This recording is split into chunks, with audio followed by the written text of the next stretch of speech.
Breaking news મળી રહ્યા છે। ડુપ્લિકેટ પનીર મુદ્દે રાજ્ય સરકારનો મોટો નિર્ણય। આરોગ્ય મંત્રી પ્રફુલભાઈ પાનસેરિયાની મહત્વની જાહેરાત। આવતીકાલથી એનાલોગ પનીર રાજ્યમાં પ્રતિબંધ મૂકવામાં આવ્યો છે। તેનું ઉત્પાદન અને વેચાણ કરવામાં નહીં આવે। એનાલોગ પનીર, ચીઝ અને બટરનું વેચાણ પણ નહીં કરી શકાય। કલોલમાં પકડાયેલ ડુપ્લિકેટ પનીર બાદ આ કડક એક્શન લેવામાં આવી છે।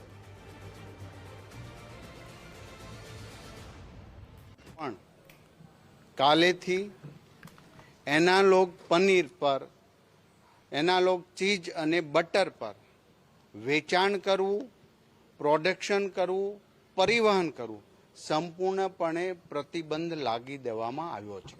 સાહેબ, છત્રાલ જીઆઈડીસીમાં 1.67 કરોડનું પામ ઓઇલનો જથ્થો મળી આવ્યો છે।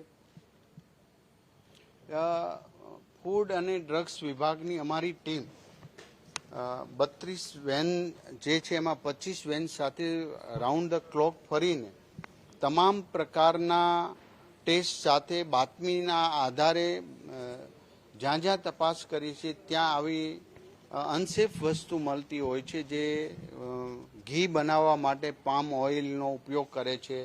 આ પામ ઓઇલનો ઉપયોગ એનાલોગ પનીર બનાવવામાં કરે છે, શુદ્ધ પનીર હોતું નથી।